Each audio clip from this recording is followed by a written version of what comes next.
2. Next, roll call. Bonnie Elliott. Present. Present. James Langhorn. Here. Vincent Wood. Here. Marcia Zillis. Here. Next, we'll have any open public comments, not anything on the agenda that anyone would like to speak. We do have 2 speakers. Go ahead and announce. Jim Marston and Will. No, the chair just called you up for your public speaking. Thank you, Jim Marston here from the Access Advisory Committee. I have 2 quick statements. Hopefully, it's just a mistake, but with the new rules that were passed about the rules for this committee and the 10-day notice to put stuff in files, it's very concerning to me because I didn't get a notice until 9 days before this meeting. And so I have no way to the public has no way to put any input into the staff report, and if someone decided to file an appeal, they have no time at all to file an appeal. Somehow there has to be some room before the 10-day notice takes effect to give people time to read it, understand it, and maybe do a little research. So I hope it was just a mistake, but right now it's not democratic at all. There's no way to put any input in. So I would hope that you could make a motion that this could be looked at a little bit better and just have some way that the public can actually have written input. Okay. And the other thing has to do with the last time I was here, I kind of mentioned to the board that they needed to be aware that most of these items are about money, and people normally are going to underestimate the estimate cost of the work for a waiver or hardship waiver, and also overestimate what the accessibility stuff cost. And I am not going to bring any information here, but it was just discovered recently that a speaker we had here last time made up completely a story about how they treat their people and asking for a waiver. Has nothing to do with this project at all. I don't want to mention the name because I would rather write it to Andrew and see if he wants to share it with you. But again, there's people not telling us the truth. So that's all I want to say for the public. Thank you. Thank you. If you could maybe make a motion to look at that.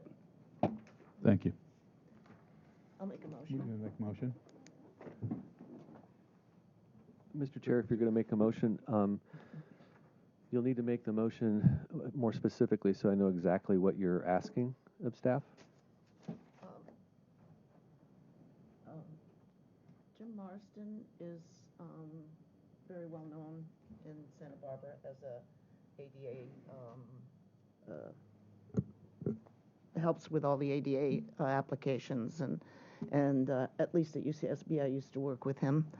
And I guess Elizabeth Sargman, you also, there's a group of people that maybe we should have fill out forms that say that they represent in some degree the ADA community, and then they be noticed when these issues come up. Does that make sense? So, Mr. Chair, if what Board Member Ziles is asking is for staff to look into a means to give advanced notice to members of the disabled community, people who represent the disabled community, of items that they might have an interest in, we can do that. We can report back to the board what the options are, if there are any. So you'd need to, the motion's been made, you'll need to get a second, and you'll need to vote. Motion been made. Is there a second? Second. All in favor? Aye. Aye. Motion carries. Next speaker will be Will.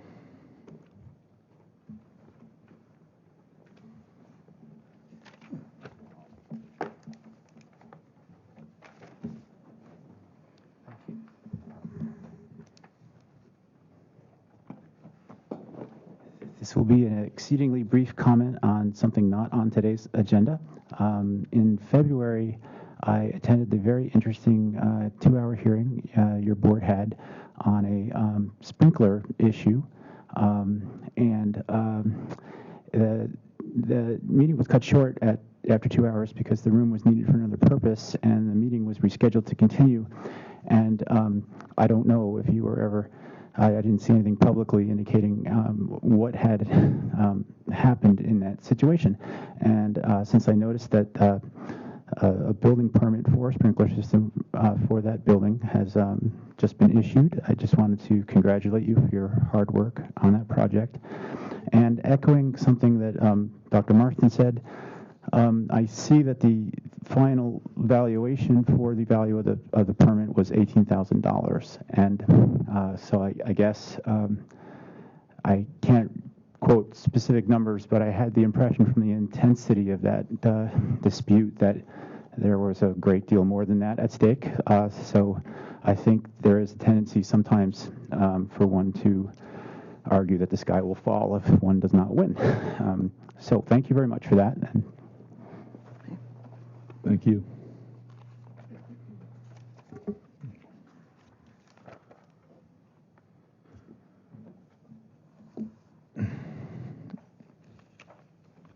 We're now closed for public comment, not unless there's another speaker, but it doesn't look like there is, so we're going to move on. Approval for the minutes from the June 14th. Is there a motion? Any board comments? No? Turn it off. I'll make a motion to approve, provided I can get one editorial change. Second page, item number 4. That guy there was Langhorn, not Longhorn, that abstained. Okay. Yeah, We'll have that changed for you. thank you. Is there a second? Second. All in favor? Aye. Aye. Any opposed? Motion carries. Are there any other comments? Not any announcements, Jim? Mr. I'm Chair. sorry, Andrew. Mr. Chair, I have a couple of announcements, actually agenda order changes. The first announcement is that item 1, the 314 West Ortega appeal of notice of violation for alterations to the Mission Creek floodway, the appellant asked to be postponed to the August meeting. So we'll see that come next month if it's necessary. And on item 2, I would suggest that we hear 3732 State Street appeal first, and then 3714 if necessary. 3732 deals specifically with the demarcation of the separation of the vehicular way from the accessible route of travel, and how they propose to do that. And the 3714 is the appeal of a permit that was issued for grading, but it had that detail in the plans, and so if we resolve the first one, then we may or may not have to hear the second one. So that's why I propose we not split them, but hear them in the order of 3732 first, and then 3714. Okay, we could do that. I'd also like to introduce Eric Peterson. He's been appointed to our board, so we may see Eric at future meetings. He was just recently appointed by City Council. I think they have to go through an orientation with the city clerk before they can serve on the board, but we're excited to have Eric join the board as a prospective member at our hearings. Also, John Maloney was appointed, and so a lot of you probably know John as an electrical engineer and an active member of the community. And I've drawn a blank on the third person's name. Gosh, I have it on an email. He's a firefighter in San Diego who lives in Santa Barbara. I'm very excited to be on the board. I'll pass that name along when I find it. I'll send that out via email to you.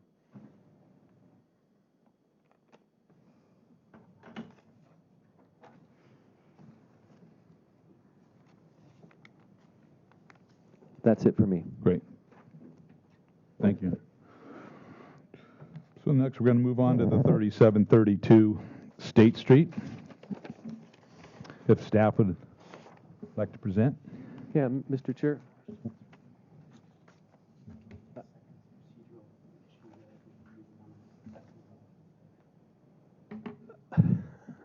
Okay, Will, if you'd like to make a comment. okay, I apologize for this interruption. I think it's a very legitimate concern. Normally, when a board hears an item for the second time, it's important that members that weren't at the previous meeting to hear that evidence have had a chance to hear that evidence. Now, I am not sure how that plays out here because we have 3 members who were here for that meeting. As the staff report points out, it was, a lengthy meeting with an hour of testimony by the appellant and plus the testimony by the city and the applicant. So I am unclear how to proceed. I'm hoping that the 2 members who weren't there the last time can have had a chance to, were given the tape by the city, and obviously if they weren't, and if they could let us know, then we could decide how to proceed. I think if they haven't heard the tape and would like to vote today, while I have some concerns about that, if we the problem is, are we considering evidence from the first hearing? If so, that's, I guess, my conundrum that I'd like to address you with and see if we can resolve. If you'll take a seat, I'll respond to that. So, board, this is a good point to bring up. This is this hearing of an item for a second time under different circumstances, a different set of rules. What we have heard in the first hearing is not something that we give weight to or consider during this hearing. So everything needs to be presented fresh and new under the rules of order that we established at our last hearing. So what's presented today stands as today's evidence or documentation for you to consider in your decision. Thank you. And the audio file, Crystal's confirming, did it get loaded to the city web?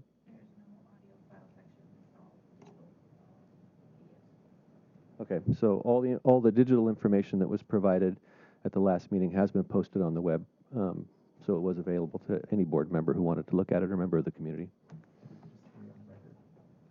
No. So before the board right now, we have a decision of the building official and to approve an alternate method of compliance for relative to accessibility. And in that approval, my office is charged with confirming that the alternate method of compliance is equivalent to the level of safety, durability, and a number of other items that are identified in my staff report to what the code requires. Since we've issued that approval, there's been a lot of discussion. We've had a lengthy hearing. We're having another hearing. We've had different documentation presented to us. We received a letter from the Braille Institute as recently as yesterday. And I want to clarify what the city's position is on the July 6th letter from the Braille Institute. I think in your packet, actually it's not in your packet, it was emailed to you separately, and I think it was made available to you in your packets today by Crystal. It's a July 6th letter of this year to Bob Burnham from the Braille Institute. I want to make sure that you understand how I'm interpreting this, and then when you interpret it on your own, you'll know at least where I'm coming from. So are the board members familiar with that letter, or have you had a chance to see it? I think Jim's still looking for it, so.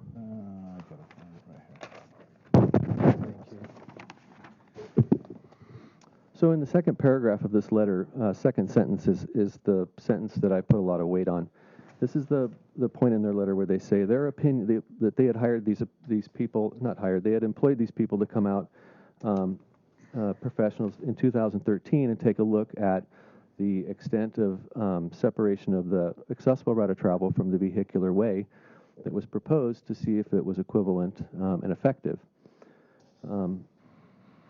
Now the Braille Institute has issued a letter yesterday that says those opinions should not be interpreted, actually it says interrupted, but I'm pretty sure it's interpreted as an endorsement by the Braille Institute of Santa Barbara. So I do not consider them an endorsement any longer, but I do consider them professional testimony, and it's valid testimony that was issued in December of 2013.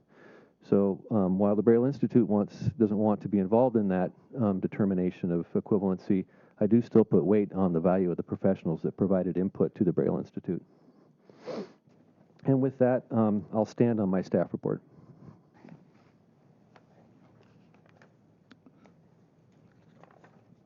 Are there any questions from the board at this time? And Mr. Chair, the appellant would like to make, the project architect would like to make a brief Yeah. presentation. Okay. Brian. Do you have a full screen mode on this? No. I tried to get full screen. I should. I was just. Hey, Excuse me, Can Brian. we get your microphone? Thank you. Yeah, this one. I was just reminded. Are there any ex parte communications that any of the board members want to share as we open this item up? Yeah, I'm not quite sure who the partners currently are in the development of this project. I about 5 years ago was very good friends with Jan Dunbar and on Cresta and Hope Ranch, and Alex was part of Westpac that owned Sandman. And so I don't know if I can recuse myself or. Alex, Do you feel that your relationship with the wife or girlfriend of one of the partners is going to influence your decision today? No, because I'm an architect and I'm going to be looking at it from that perspective. Then that's. But I just want to disclose. What I sold the property. Oh, that's what I Yeah. thought. Yeah, okay. That's what I would ask you to weigh if you decide you want to recuse yourself. Yeah, so I guess he sold it, so he's no longer involved. So. Correct. Okay. Mr. Chair. Yes. Thinking about it, coming out of the meeting, I did have a very brief conversation, maybe 15 seconds, with two individuals, Jim Marston and Bob Burnham. Yeah. Chance to say the names right once. It was nothing other than them thanking me for the support I provided. Thank you for letting me ask for that. Go ahead, Mr. Chair. Yeah, okay. Go ahead. You can continue. My name is Brian Cornell. I am the architect for the Sandman project, and I thought it would be helpful if I started by orienting you on the project and what we designed here. We started designing this project in 2012, and in many ways modeled it over a project that we did back in the late 90s called Villa Del Mar, and also the project we did for the St. Francis Workforce Housing Project up at the old St. Francis project that's known as Bella Riviera. So this is State Street. Hitchcock is up here at this corner, so this is the old Sandman Hotel. Along State Street are 3 commercial buildings. There is a main driveway in to serve the commercial buildings, and then beyond is the driveway that is in question that serves 72 new residential units. I'm sorry about that. So this is a bird's eye view of the project, so you can get a good sense of it from that standpoint. Were you a bird? This is State Street. These are these one-story commercial buildings, the parking for the commercial buildings, and then the portal, as I call it, or the gateway into this project. And that portal element is very important because this really defines the entrance into this area that I've in our submittal to you all. We call it a woonerf. And this is a very, very important part of the building official's determination on this.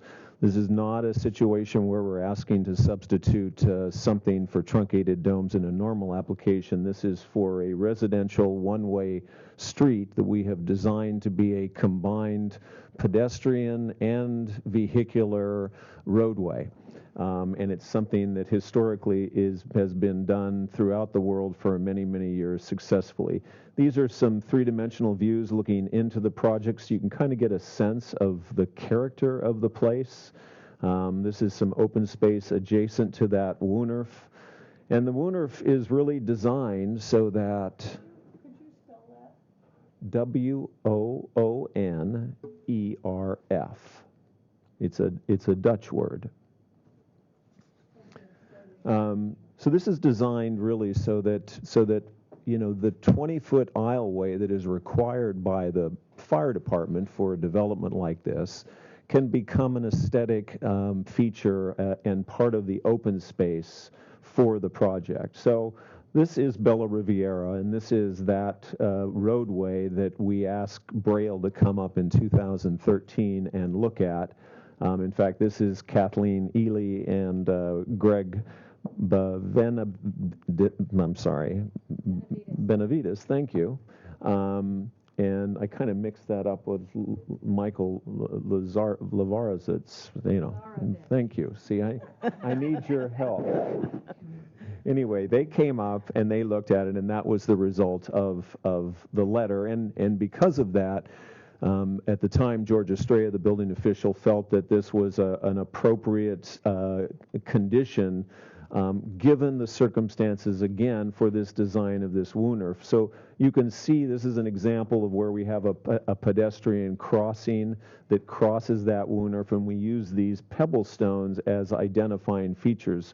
But the important thing to realize here is this notion of a Woonerf is a special street. It isn't a conventional vehicular way because it's designed for the pedestrians, the people who live in these places, to be able to use them as their walking surface. And if you walk through here, and I took Jim Marston and Bob Burnham to both of these projects, and I'm sure they'll be speaking to this, when cars approach, and it is very rare. This is the Villa Del Mar project down by the ocean. This has been in place for almost 20 years, and it works very well. This has got 40 residents or 40 residential units that are in this place.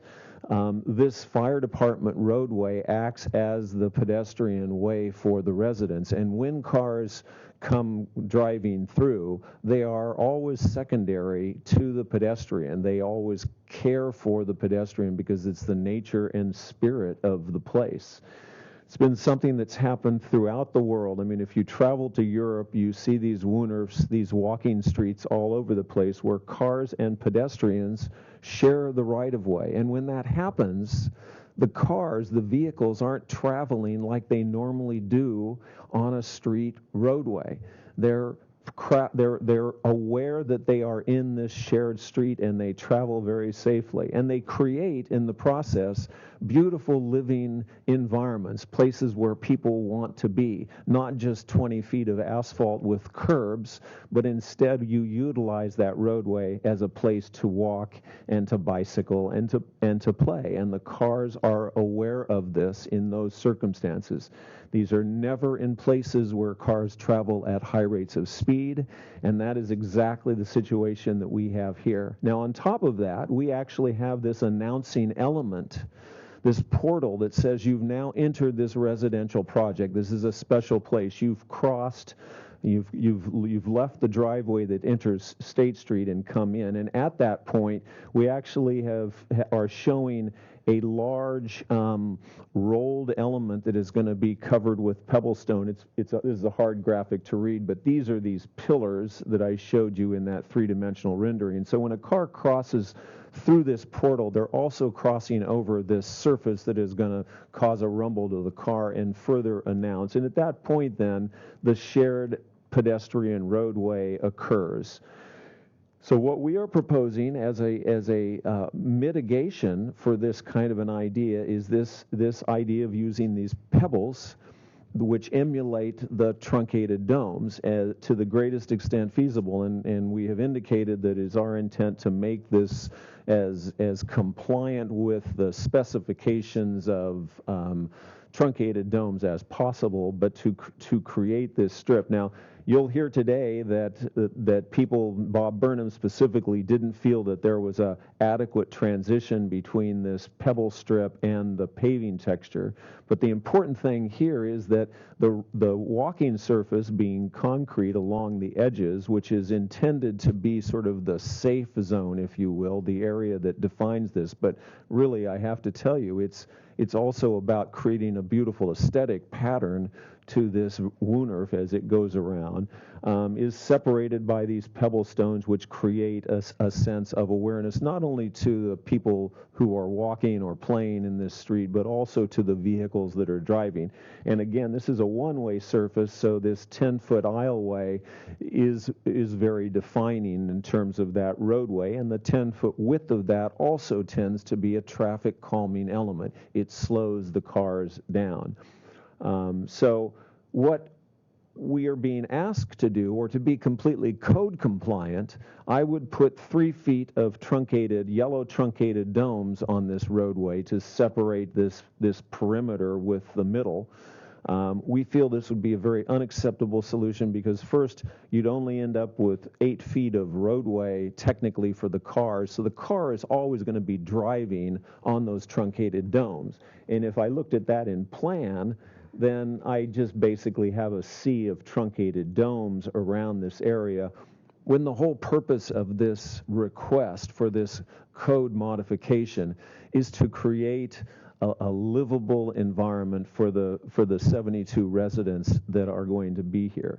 So you're going to hear a lot of testimony. Obviously, there has been a number of people who have been asked to come today to speak. I hope that they've gotten a little better idea of what we're proposing here, because I feel in my heart and in my soul as an architect that's practiced in this town for 35 years, we are not creating an unsafe situation. I've seen it work. I've seen it work for nearly 20 years at Villa Del Mar. I've seen it work at Bella Riviera. The people, the cottage employees that live at Bella Riviera love the fact that they have this environment that their kids feel safe in.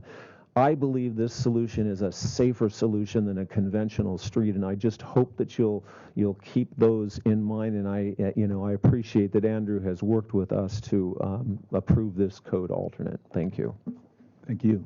Mr. Chair, just for the record, so it was about 6.5 minutes, and I know we had set our rules at 5, so we might want to consider that when we hear the appellant's testimony. Okay. Are there any questions, though, for the board to Yeah, I Brian have at a this point? question.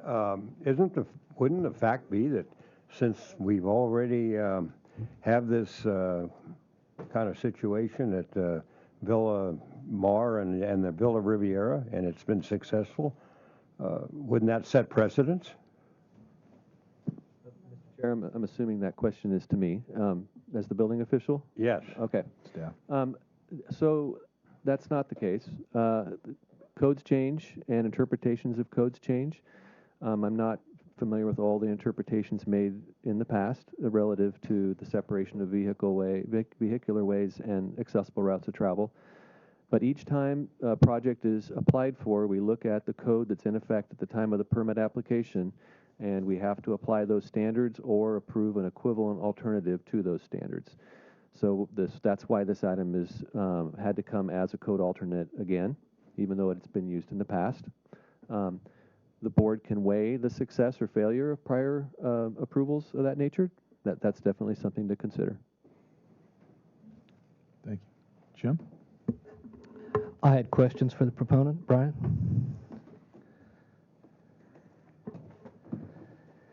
As you may recall, I had some reservations about how the project was presented from the standpoint of fire protection, fire access. You've tried to identify those. I understand also that this has been further vetted with the fire department. I'd like to clarify a few things, though. We have 72 residential units there using this 10-foot wide road. I presume they're going to have cars. They're going to be allowed to bring them onto the site. I presume that there must be some form of parking, some sort of mitigation for cars that might be encountered in that very narrow space. Could you elaborate on that for me? Well, the Commissioner Langhorn, sorry. I'm butchering everybody's name today, aren't I? It is a 20-foot fire lane, so there is no parking allowed within that 20 feet. There are garages for all of the units. So like Villa Del Mar, and I'll explain it off of this, there are entrance ways off of the drive into the building. So the parking is all at the first level, and then the units are above that. So most of the parking is all in the garages within the buildings. That you can see there are a few guest spaces that are scattered around the site. There's some parking along in the back here, and that's all outside of the 20-foot fire department right-of-way or lane. And so it will be posted as a no parking area within that 20 feet. And I just want to, relative to comments that you made at the last meeting, all of this is designed to meet full, fire department loading requirements. So the pebble strips will be set in a concrete and base that will meet all of that, those weight requirements. So anything we put here obviously would have to meet that requirement. One other further question. We were shown several renderings or photographs of projects. Was one of them there to depict the project being proposed? Was the renderings accurate in terms of? This, let me go back. Sorry. So this is a very close depiction of what we are proposing. We actually currently have proposed the permeable paving that you see in the middle here that would be the vehicular way as concrete, and we put the permeable paving as the walkway. So that's the only variation. Although, I'm not convinced, frankly, that the concrete as the perimeter surface isn't a better pathway for the pedestrian per se, and to keep something similar to this. But this is exactly a 20-foot roadway. This is a 4-foot path, a 1-foot strip. So it very closely emulates what we are proposing. And this is exactly the roadway that the folks from Braille back in 2013 came up and visited. One last question. That is, if this is depictive of what we might anticipate there, do we have good line of sight here for vehicles approaching, anybody stepping out of these homes that seem to be right against the roadway? Well, again, if I would encourage you all, regardless of how this goes today, to go up there and walk around. I think you will be amazed at how well it works, because when you're I oftentimes go there and residents are walking down the streets, and I've made a point to go up and visit because I want to see how people enjoy the units themselves and living there. It's a very quiet, safe, slow environment. This, again, is not a roadway. You don't have people speeding through here because it's their home, number one, and they respect the environment as it's been designed. So no, there's not a safety issue here. There has not been, and I don't believe there ever will be. Okay, thank you. I have one question. What is the speed limit for this kind of? 5 miles an hour. Which will be posted? Yes. I've got. Is it on? Yeah. Thank you for staying here. I'm going to be the heavy here, and I'm going to make a lot of enemies today. I've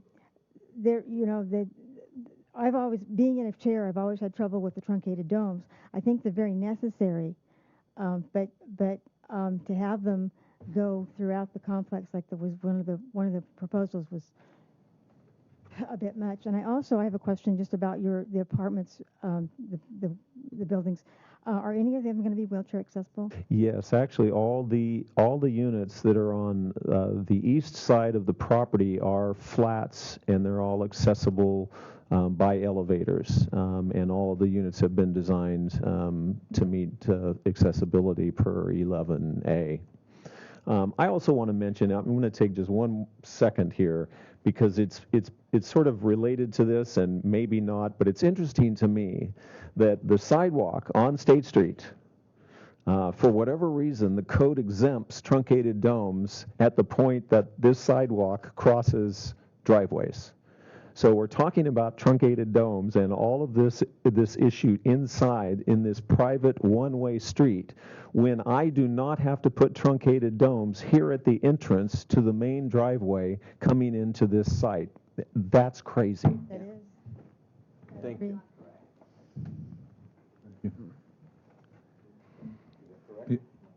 Is that? That's not correct, I'm sorry. That is correct. Mr. Chair, you have control of the meeting, you have control of the conversations, and you can ask the audience to refrain from making comments unless they put them on a speaker slip. Would anyone like to come up and speak? Okay.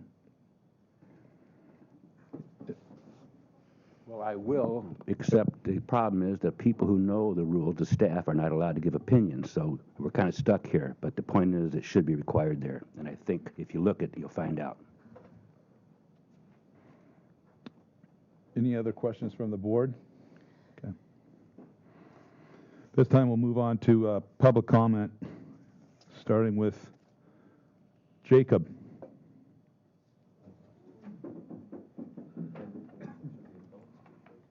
Well, I thought you wanted to speak up. Mr. Chair, let me point of order. Let me take a look here real quick and just make sure we're following the order.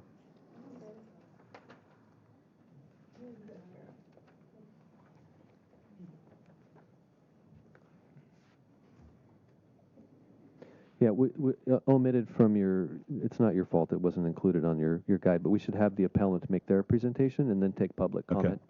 I apologize for Good. the inconvenience to the public Sorry speaker. about that. We'll be.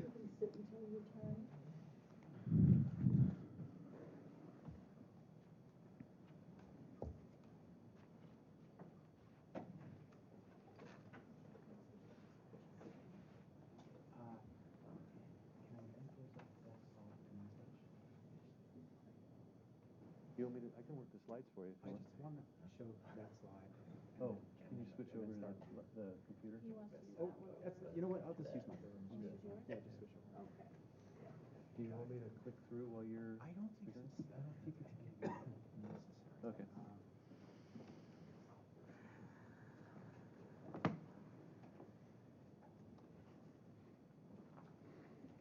Okay.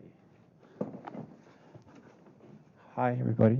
Will Railing, and we have appealed this, and we are very happy to have clarity on the time limits and rules, and takes a lot of the stress out of the process, so thank you for that. I have put on the chair, adjacent to me, a 1 foot dark ruler and a 3 foot bright yellow yardstick for your perusal. My overall response to the architect's presentation is beautiful design, totally illegal. This case is really about this California state housing law. Every ruler, for example, you've been given in the packet or discussed has been something that was built before California made them illegal, is in another state, or is in the public right-of-way, which involves completely different rules. So this case really is about the state housing law. I'll refer to some pages in your packets, and rather than show them on the screen, first and foremost, on the secondary packet, the Appellant's Exhibit Volume 2, I'm holding it up right now. Does everybody have it?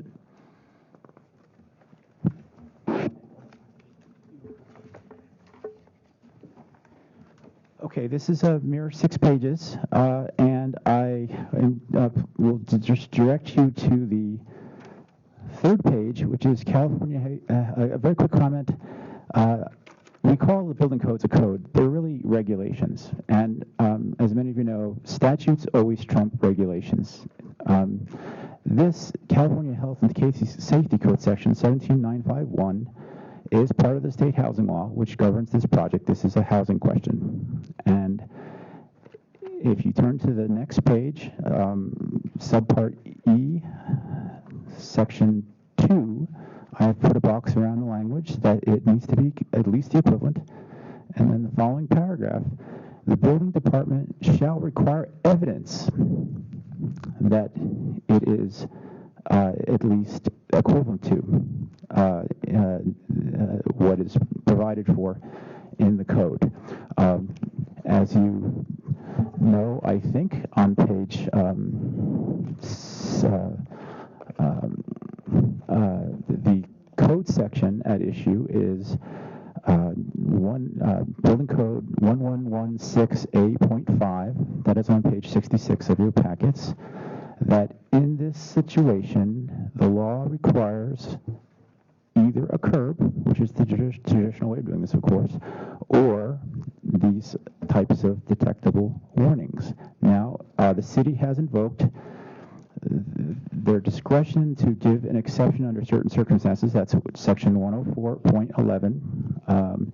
Section 104.11 requires that you find that the 1 foot pebble strip is at least as safe as the 3 foot yellow warning. There is absolutely no evidence in the record that that is the case. The We object to the hearsay evidence. I can't even call it evidence. It's hearsay that two people who aren't here and who allegedly visited the site and you were told in a letter, which has now been withdrawn apparently, that they had liked it.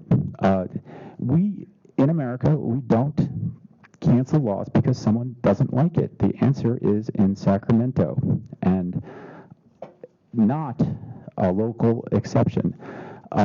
In the same extra packet that I gave you, in Government Code Section 4460, it requires that all detectable warnings be approved by the DSA for public accommodations or for the Department of Housing and Community Development when it's residential housing. That has not occurred here. So to approve this today is just simply completely illegal and based on no evidence at all, because we do object to the hearsay upon hearsay of allegedly someone once looked at this at a different installation, which, by the way, is actually a different design, and liked it better. So your jurisdiction as a board is found in the municipal code on page 79, the bottom of the page, B103, alternatives. You, the board, that's you, may consider any alternate, provided that it finds the proposed design, technical codes, and accessibility, safety, that it is at least the equivalent. So that's the limits of your jurisdiction. You've got to believe today that 3 foot, that 1 foot black is at least the equivalent in safety of the 3 foot yellow. And lastly, back to the small packet, page 4, the fourth page. Okay, so this is Health and Safety Code 17951 from the State Housing Law, subdivision E, subsection 3. The building department of any city or county shall require evidence that the material is at least equivalent. So you must ask yourself, what actual evidence have you been shown today? This is not about one's personal belief or somebody's aesthetic opinion. It's about evidence that it is in fact as safe. And I believe that if this is approved today, it's going to spread like wildfire, and we are going to be back up before you on project after project until we can establish that this is just flat out illegal and needs to be addressed at the state level if it is to be instituted as something that is acceptable in the state of California. Thank you very much, and I would really appreciate any questions that people have. Thanks. Members of the board, any questions?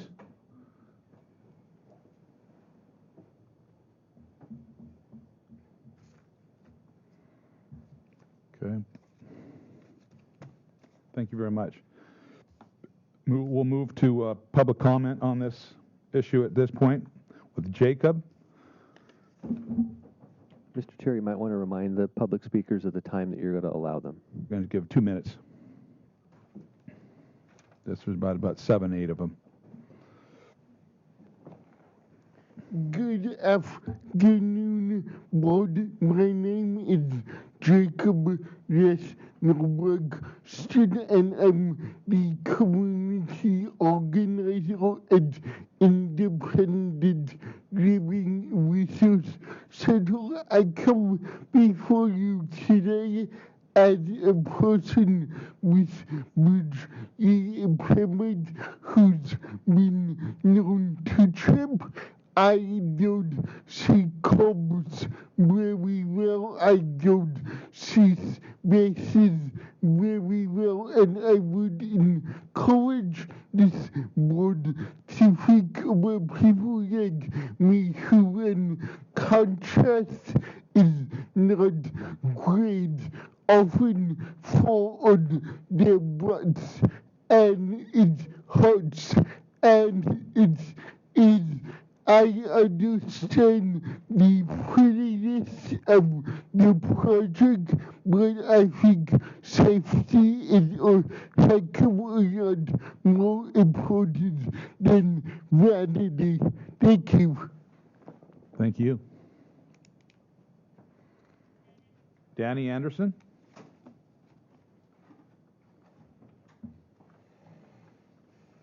If I speak loudly, is it enough for the recording? Okay, well, this is not the most exciting. Yeah.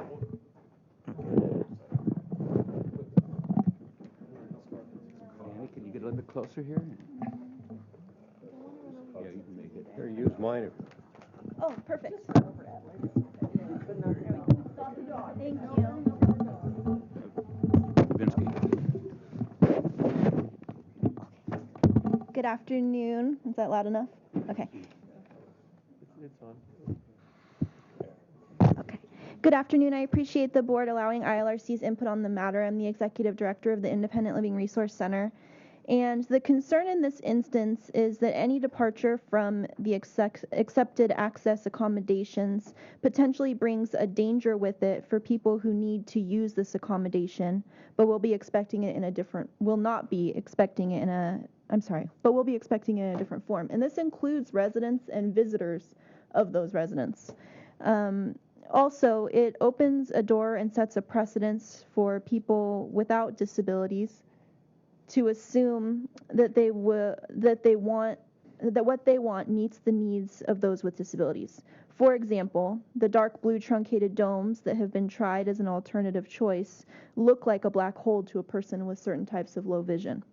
The signaling accommodations for warnings systems have been carefully tested and vetted with disability communities and cannot be effectively replaced.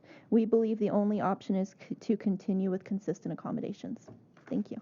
Thank you.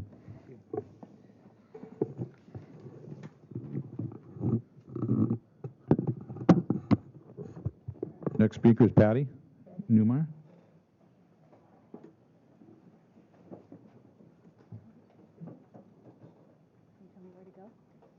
Right in front, Betty. To your left. Oh, straight. Yes. Go to the side of this. Okay. Pull this up for you. Yeah, seat. Do I face that There's way? a seat here if you like. You want to sit? my voice. You want to sit? Face that way? Yeah, yes, yes. Oh, There okay, you go. so my back You is- Here's the mic. You want to sit down? No, that's fine. I stand can up. stand. Okay. Good afternoon.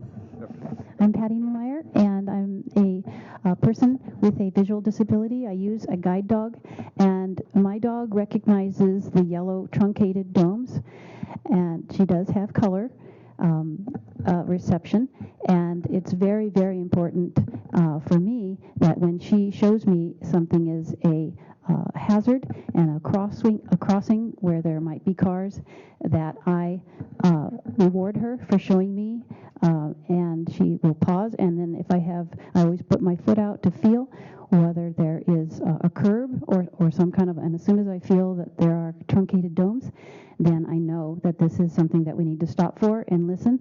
And I'll tell you personally, I live in a condominium complex that has a fire lane. It's a 20-foot wide fire lane, and we have 2 speed bumps. And I cannot walk along that because the people come in, they go a whole lot faster than 5 miles an hour, which, by the way, 5 miles an hour, if you get hit by a car that's going 5 miles an hour, you'll still be airborne. My husband was hit by a car that was going about that speed, and he was sent through the air. So even that low speed limit, you don't really want to have people who can't see very well or can't walk very well or things in a mutual car and pedestrian area, because I know for a fact it doesn't really work that well. So I just would very much encourage all of you on the board to please follow the law. It's there for a very, very good reason. It's for safety, and I think safety always takes precedent over beauty. Thank you. Thank you.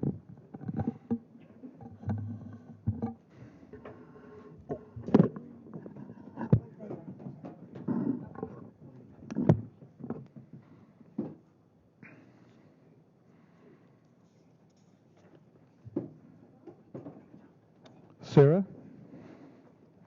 Let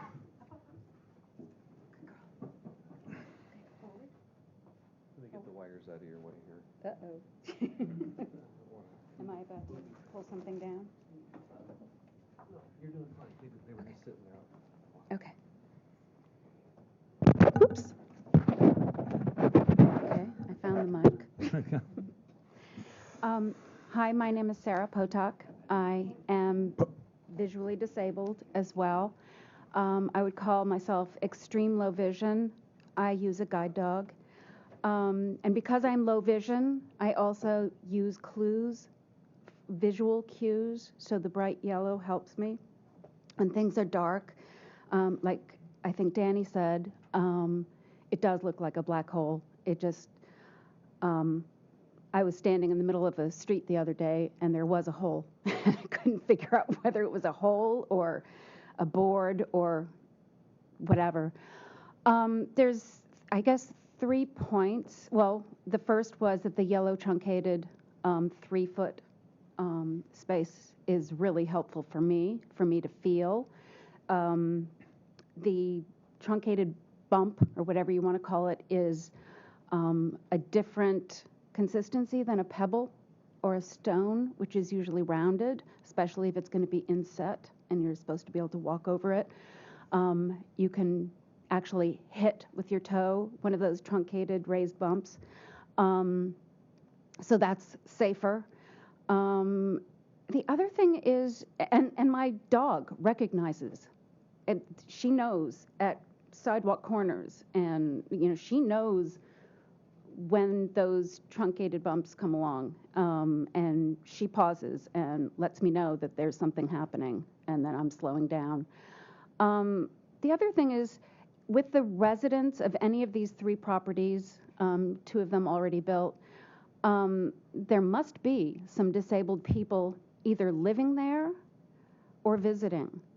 And if it's not accessible to those who are living there, like if there's a blind person living there, okay, we heard about the wheelchair access, but if there's a blind person living there, it's going to be confusing. It's going to be difficult to call that place home, because if anybody here has ever tried leaving their home with closed eyes or blindfolded, they will find out that it is extremely stressful. It is very exhausting, and if you live in a place like that, it is going to be, it's not home.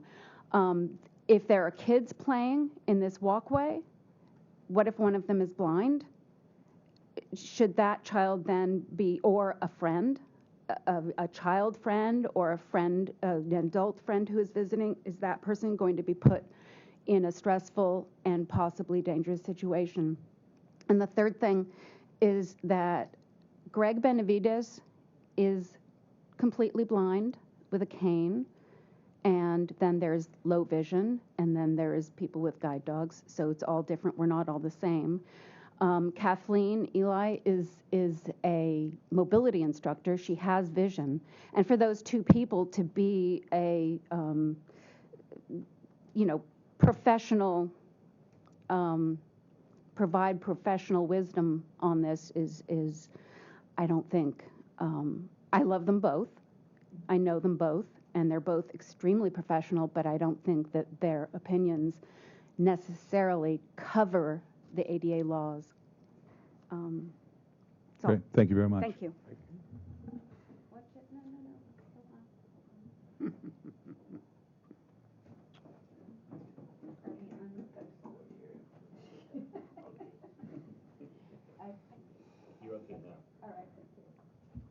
I can't read the first name, but the last name's Ortega. Oh, there you go. Ready? Find the chair. Come on. Oh, you got a good dog. Find the chair. Good girl. What is your first name? Adelaide. Adelaide? My name is Adelaide Ortega, and I'm on the board of the Access Committee. And I went up to, us old-timers still call it the St. Francis Hospital. So I went up there with my son yesterday, and he was really impressed with how beautiful it really is, gorgeous. But I went up there and I used my cane. I used to use a cane for 10 years, then decided to get a dog. So as I'm using my cane and I'm sweeping back and forth, I never caught the little pebbles, which was very difficult because I can't see anything. So then that just didn't work, and I really didn't feel safe walking there. Thank goodness I don't have to worry about ever affording to live there. But I just didn't feel safe because it was so narrow. And also, I used Betty while I was there.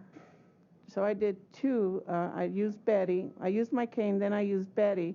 And as I was using Betty, it just felt so narrow that I don't think we had enough room for both of us. That's the way it felt to me. I don't know if it was true.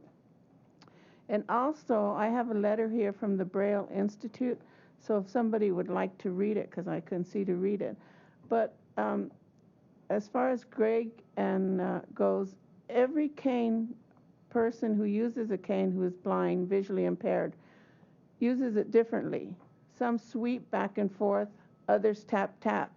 So what works for one person may not work for another person. So here's the letter, if I could present it to you. Thank you. Thank you. Mr. Chair, I did take a look at there were two letters, but they were essentially the letter from December of 2013. Oh, okay. Without the Braille Institute logo at the top, the same letter, and then also the letter of July 6th that was issued this week. You had the old one. Yeah, this is the new. Yeah, I'll put these two together. Thank you. Bob Burnham.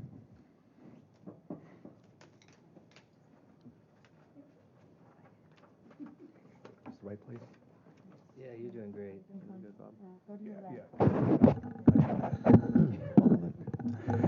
Mr. Stuffler, Mr. Chairman, members of the Board of Appeals, I serve on two committees myself, so I empathize with you having to wade through all the public comment here. So, I'm totally blind and use a white cane, have all my life. I was shocked. I was shocked when I reread the letter of 2013 that said that this 1 foot wide strip of pebbles was preferable to the truncated domes. I just said, are you kidding me? Because I went up to Bella Riviera myself and ran my cane across and could not detect the difference between the 1 foot wide strip of randomly spaced pebbles and the pavers in the roadway. I then went over to the Retinitis Pigmentosa Center at 515 East Mitchell-Terrena and ran my cane across the truncated domes, and not only could detect a clear change in surface 3 foot wide, but there's also what's called a sound on cane technique. When I run my cane across it, it makes a totally different sound than it does on regular pavement. So those two things really assure me that where I am and where there's a clear line of demarcation between the walkway and the vehicular roadway. Okay, so I guess I come to you with a plea that you have the wherewithal to grant or repeal this waiver, which really sets a dangerous precedent, like Will said, for future projects. Because there's I think when Greg and Kathleen went up and checked Bella Riviera, this was before the code was updated. I don't think they were even aware of code guidelines and the differences between the truncated domes. Now, I would appeal to Mr. Kernal, and I've spoken with him before on this. Look, if you don't want the truncated domes, at least install a curbing, either a rolled curb or a curbing from the roadway on one side or the other. It doesn't have to be on both sides, but just one side. And that would be an alternative, I believe, if I'm correct. And Dr. Marston could straighten me out on this if I'm incorrect, from the truncated domes. But there's got to be a viable alternative to the truncated domes for this project to be approved. Thank you. Thank you.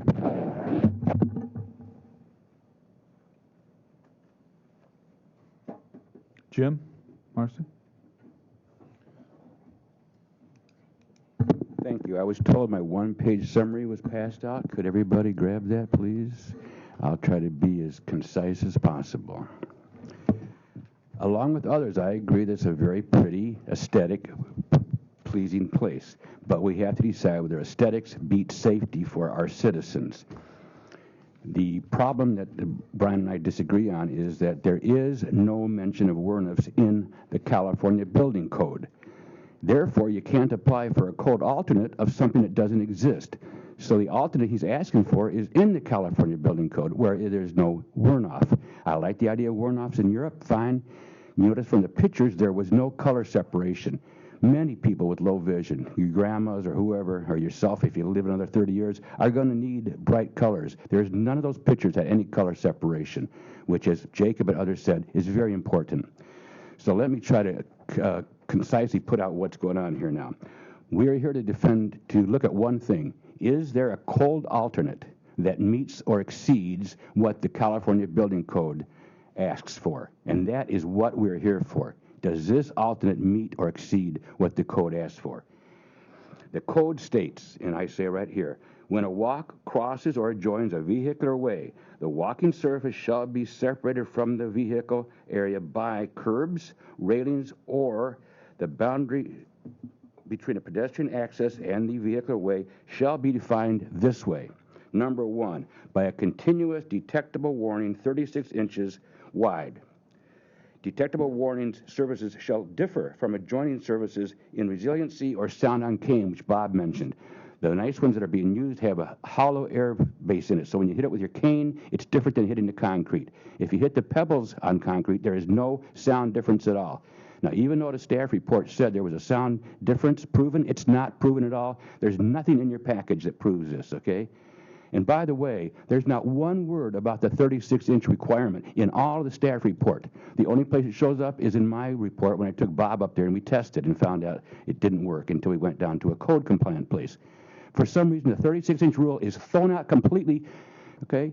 And what really upsets me is you guys were never told what the code is, right? You don't know what the code is, so how can you give an alternate? So here's the third one.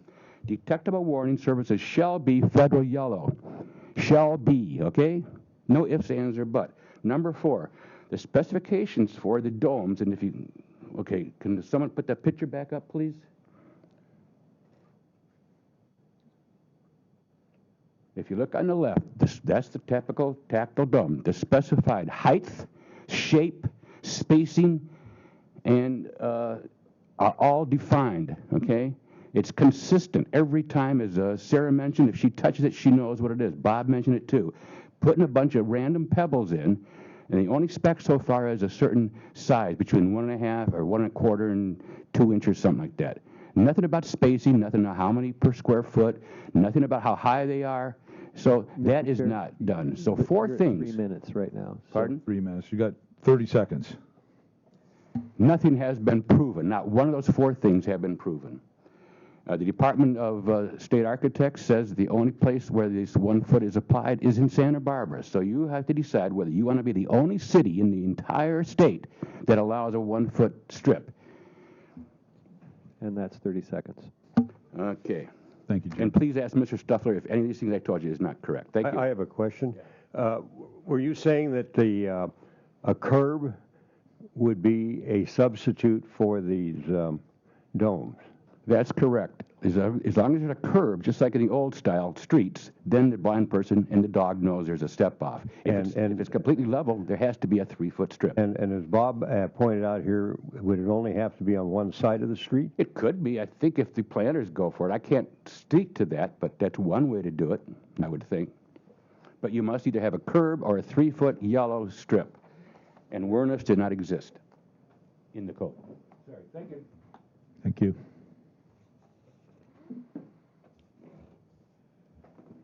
Okay, John. Last speaker will be John. Mr.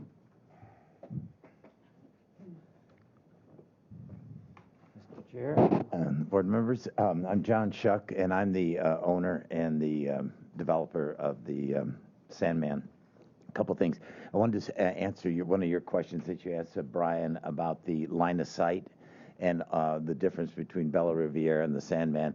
our buildings in the Sandman are probably 10 to 15 feet off the street where the Bella Riviera was sort of right on it. The second way is ours is one way around, and Bella Riviera is two ways. So it's more safe than Bella Riviera, if you will.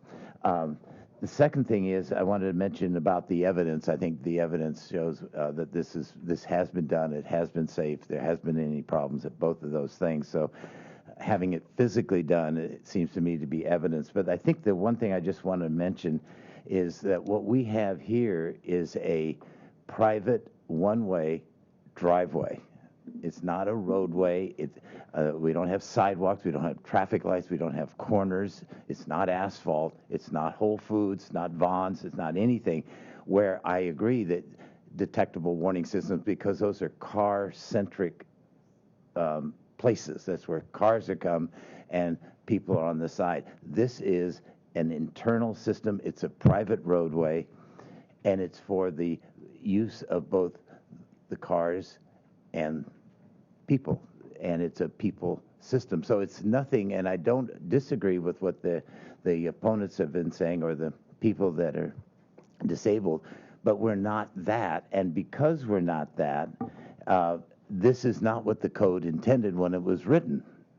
And the code also gives, so it's the code isn't a one-size-fits-all, and the code gives the building official the latitude to determine, and the flexibility and the responsibility to determine, is this what the code intended, or is this different? And he also is given the authority to make the positive finding. So I just want to make sure that we're separating the public accesses and this private drive, and that's it. Thank you. Thank you.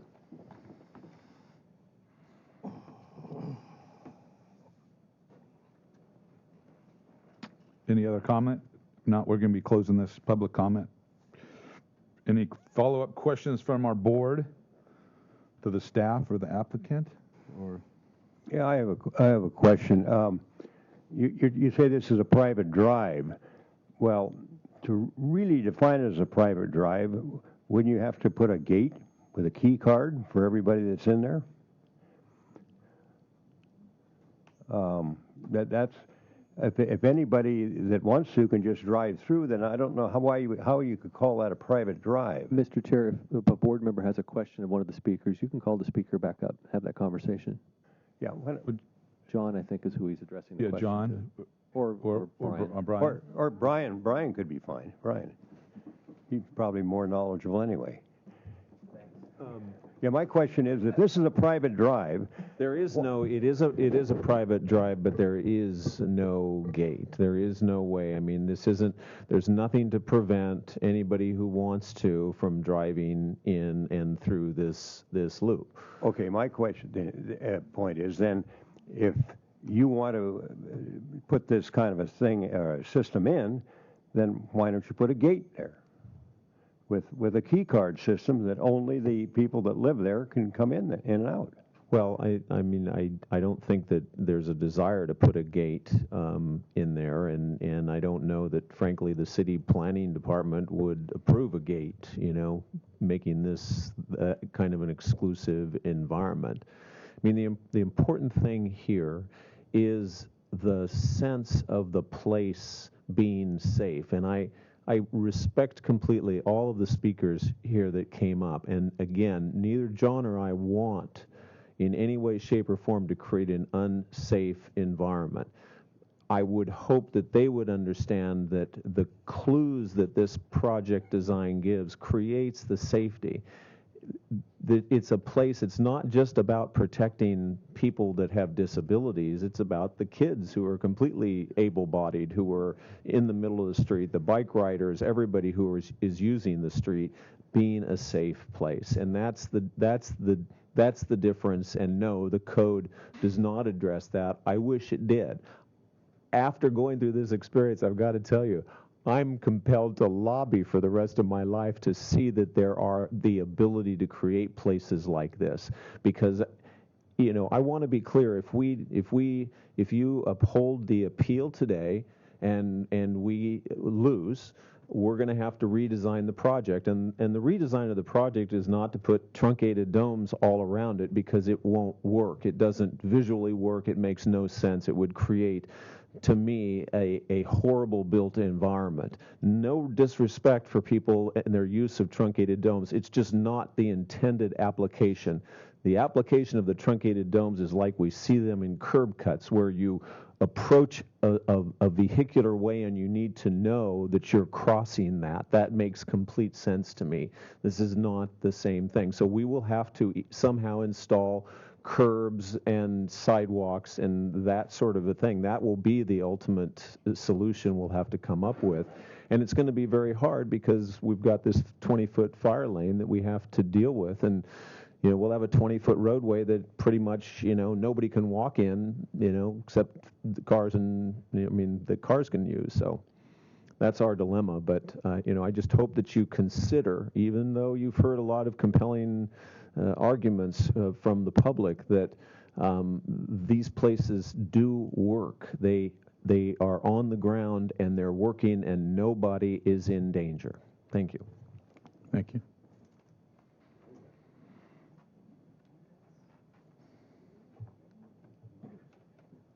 Any other comments, questions? I live in a complex with that's I wouldn't. It's not a wonder, but you can certainly walk around pretty easily. And there aren't many sidewalks where there should be. There's sidewalks in the place, but not many. And I really think this place, from what I'm getting from the drawings and stuff, it seems like it needs more sidewalks, and the curb is probably the way to go.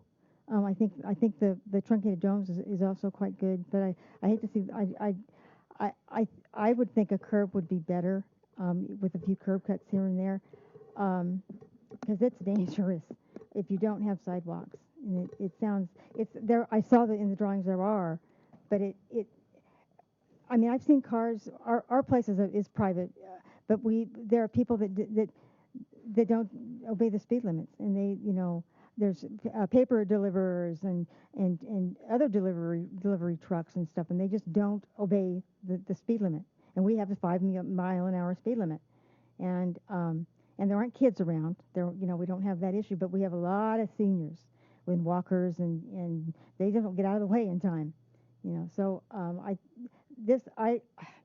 guess I'm trying to say is I need to think about this a little bit more and really look at these. I've been looking at these pictures for days. How much room does a pedestrian have? How safe is it? So, thank you. Thank you, Bonnie. Mr. Chair, I'd like to remind the board that the motion before the board has already been made, because in the nature of the appeal. The motion is that the decision of the building official stands. That's the standing motion. The board is evaluating the decision of the building official on the equivalency of what was approved. So it's difficult. You have to consider a lot of things. You have to consider the diversity of accessible features people need, and there's a lot of different features they need. Sometimes they're not compatible between one disability and the other, and we try to do our best. But the board needs I would encourage the board to focus on, is this an equivalent application of detectable warnings separating a vehicular way from an accessible route of travel, and not look at the design, overall design of transportation or things of that nature. You can take those into consideration, but that the board's not going to comment on, you don't have jurisdiction to be able to say that it needs to be a two-way street, or it needs to have a curb. You may feel that way, and you can voice that, but that can't be part of the board's discretion today. Today, is it equivalent or not? Yeah.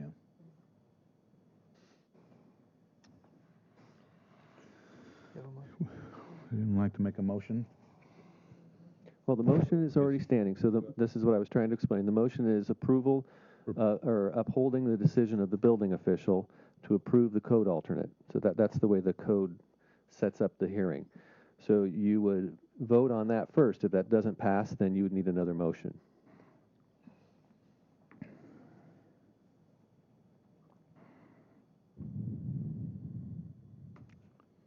Mr. Chair. Yes. into some very compelling arguments. Was it on? I don't think so, is it? Push the little button down there. There you go. Oh, there. Okay. Regarding tactile warnings. And the code has changed so many times. It used to be striated, and you could just run saw cuts through it, and that would be the warning. And it's pretty much always been 3 feet in terms of that. That hadn't changed much. But the tactile warnings have even changed since 2003 or whatever. People got put out of business because it changed. Now it seems to be this bright yellow color where it's horrendous in terms of visual impact. When you're in an environment, I'm not talking about blending things in, but there's so much research that needs to be done on this subject so that it works for everyone. But the yellow tactile warnings have been, I don't know, Brian, clear me up on this, but only about 5-6 years now, something like that. It's going to change again. And I see Brian setting up in the design with a one-way circulation and try and providing different surfaces for different people, which you have mentioned, that the tactile warnings, the domes are not very good for vehicular access at all. So there's trying to find a way to appeal to everyone. And this one directional, I like the fact that it's one directional. I like the fact that the project is considering more that these areas will be more play areas than I don't see big park settings here or whatever, that it's going to be active physical space for everyone more than it's vehicular access. Although the point is well taken that there'll be deliveries and things like that, but you can limit delivery hours. You could do a lot of things for people to have a warning that there will be more vehicular access. I tend to want to uphold the approval because I feel we do need creativity. We do need to address these issues and find new solutions for them, and not just cite a code which is ever changing. And so that's on the table from me. Then approval, motion for approval. There's a second on the motion? So I'll say it again. There's a standing motion. Is there a second? So you don't need to do that for this, like we would on other, like a ratification hearing. You'd have to do that. You'd have to have a motion and a second. But when it's an appeal of the decision of the building official, and we don't get many of these, so it's kind of a first one in a while. The standing motion is to uphold the decision of the building official. That's the first motion the board will vote on. And if that doesn't pass, then there needs to be another motion.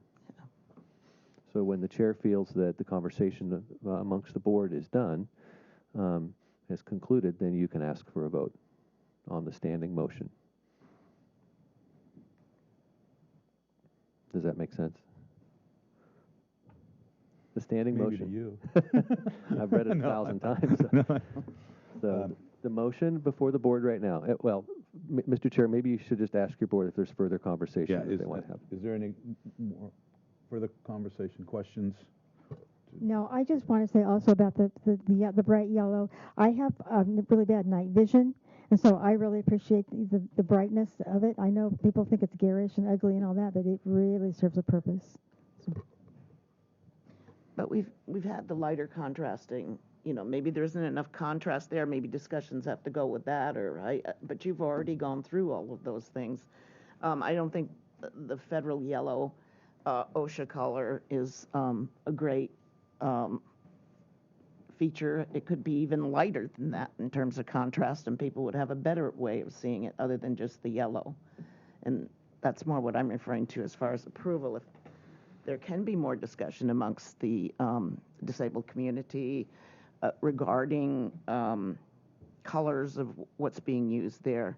I think you've done a nice job to this point. Maybe there's something, like they say the black looks like a black hole. Maybe there's another color that can go in there that will be for them more able to distinguish. But I think it's experimental. We all have to work together to find solutions. if I go to Sam's Club and I have to cross those truncated domes, there's a couple of times where I've actually tripped on them, and the color is just. I mean, I can't miss it. Yes, you're right, but there might be something more suitable aesthetically than OSHA yellow.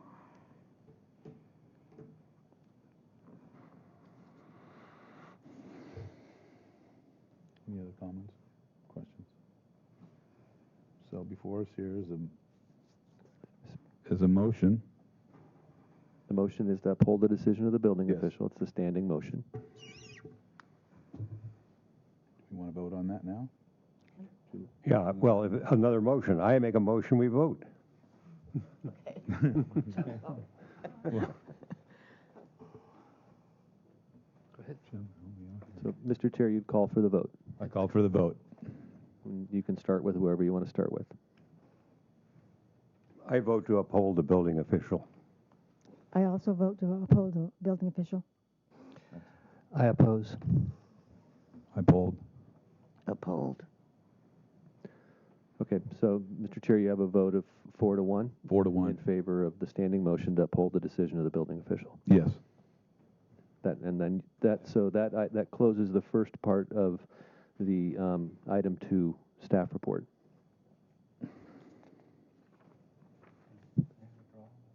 Sure. Hi again.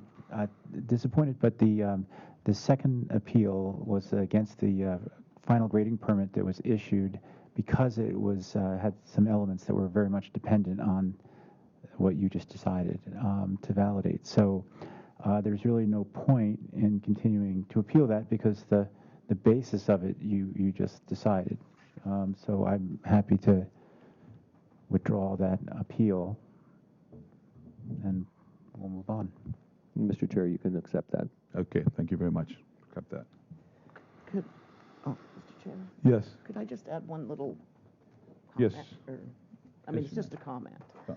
That you basically approved the design of the roadway, and that they still